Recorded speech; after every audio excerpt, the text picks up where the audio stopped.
In 1902, Father built a house at the crest of the Broadview Avenue Hill in New Rochelle, New York. And it seemed for some years thereafter that all the family's days would be warm and fair. The skies were blue and hazy, barely a storm, barely a chill. La la la la la.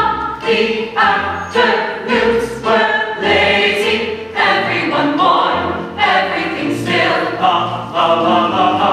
And there was distant music, simple and somehow sublime, giving the nation a new syncopation.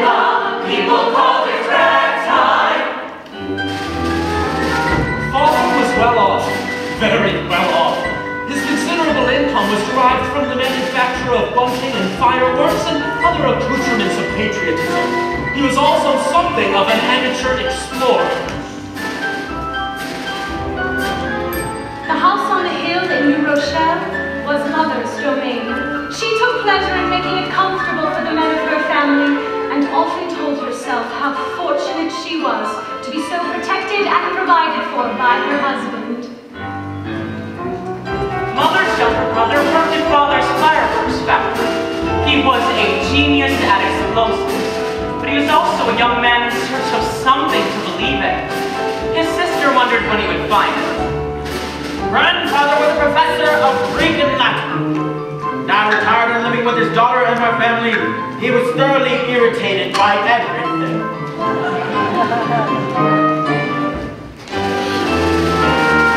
The days were gently tinted, lavender pink, lemon and lime. Ladies with parasols, Elmos with tennis balls, there were gazebos, and there were no Negroes.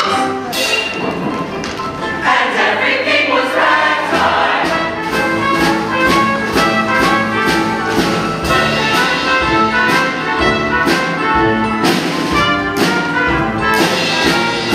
Listen to the ragtime. Up top, men and women of color forgot their troubles and danced and reveled to the music of Cold House Opportunity. This was the music that was theirs, and no one else's. One young woman thought Coal House played just for her. Her name was Sarah. Booker T. Washington was the most famous Negro in the country. He counseled friendship and peace between the races and spoke of the promise of the future. He had no patience for Negroes who lived less than exemplary lives.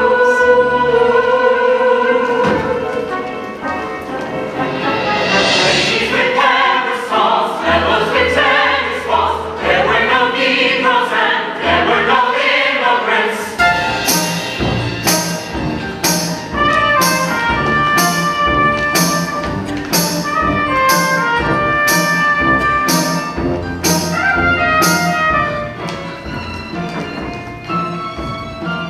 In Latvia, a man dreamed of a new life for his little girl.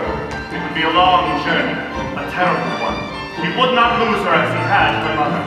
His name was Tata. He never spoke of his wife. The little girl was all he had.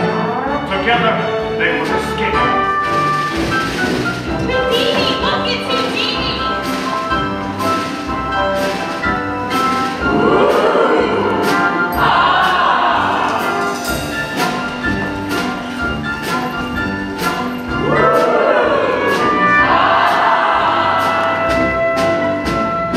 Harry Houdini was one immigrant who made an art of escape.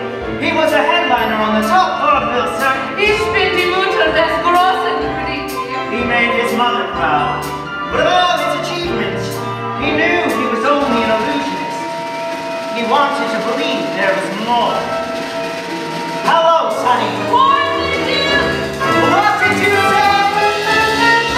And there was distant music, changing the tune, changing the time, giving the nation a new syncopation. La la la. Certain men make a country great. They can't count, and at the very apex of the American pyramid, that's the very tippy top. like Pharaoh's reincarnates to J.P. Morgan and Henry Ford.